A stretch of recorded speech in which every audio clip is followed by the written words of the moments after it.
Today we will discuss about prematurity and hyaline membrane disease. So, what is prematurity? Any birth that happens before 37 completed weeks of gestational age is called as prematurity. Very preterm is 28 to 32 weeks, and extremely preterm is less than 28 weeks. Moderate to late preterm is 32 to 36 weeks. Now, importance of managing prematurity. See, why should we bother about prematurity? Prematurity accounts for 35% of the neonatal deaths worldwide, and early and effective management reduces the mortality as well as it prevents any long-term, lifelong disabilities like cerebral palsy. Neonatal intensive care, low-cost methods like kangaroo mother care, antenatal steroids, and promotion of breastfeeding are cornerstones of survival strategies. So, what is the etiology for preterm birth?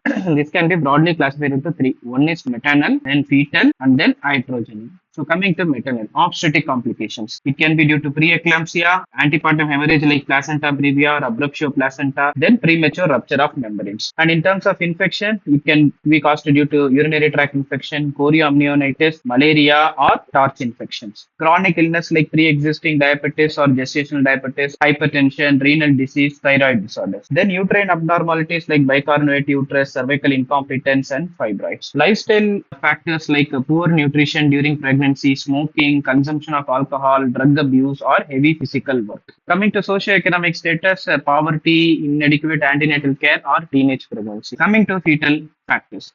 Multiple pregnancies like twins or triplets, polyhydramnia or oligohydramnia, fetal anomalies like neural tube defects, and fetal distress promoting early delivery.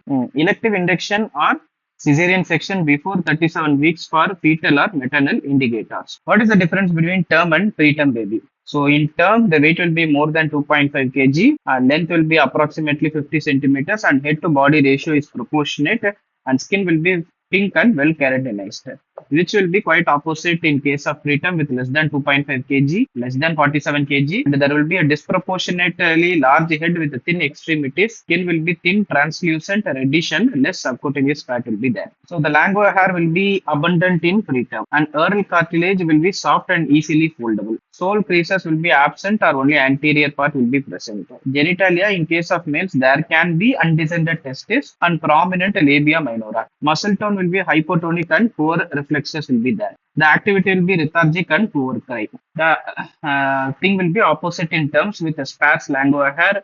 Ear cartilage is firm and recoils immediately. Sole creases are present all over.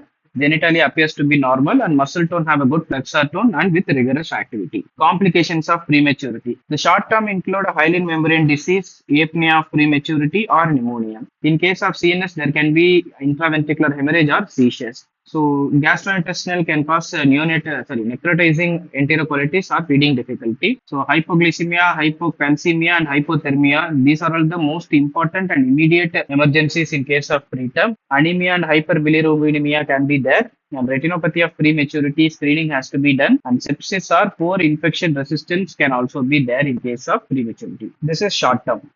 Now coming to the long term.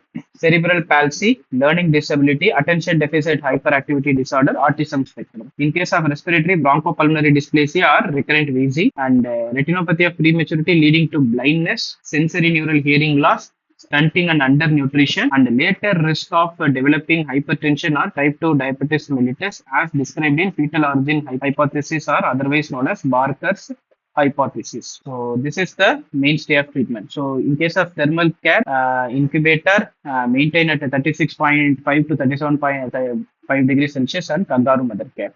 So oxygen therapy with SpO2 maintenance of 90 to 95%, CPAP with mild to moderate respiratory dysplasia syndrome, mechanical ventilation for severe RDS or apnea, and surfactant therapy for hyaline membrane disease. So expressed breast milk, gavage feeding initially, fortification with vitamins, calcium, and phosphorus. So strict fluid balance has to be maintained because of renal immaturity, which is prone to imbalance. Infection control, hand hygiene, and asepsis. Early sepsis screening and treatment, neurological care, avoid rough handling, monitor for seizures.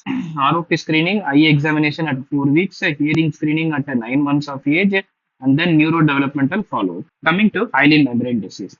So this happens due to surfactant deficiency, which is the root cause. Surfactant, that is phospholipid plus apolipoprotein, is secreted by type 2 alveolar cells mainly after 28 weeks and it is adequate by 34 to 36 weeks. So any child born before 34 weeks, with less than 34 weeks, will definitely have surfactant deficiency. If there is a surfactant deficiency, there will be increased alveolar surface tension, leading to collapse of the alveoli easily, which is called as Laplace law. So this collapsed alveoli causes hypoxemia and hypercapnia, resulting in respiratory acidosis.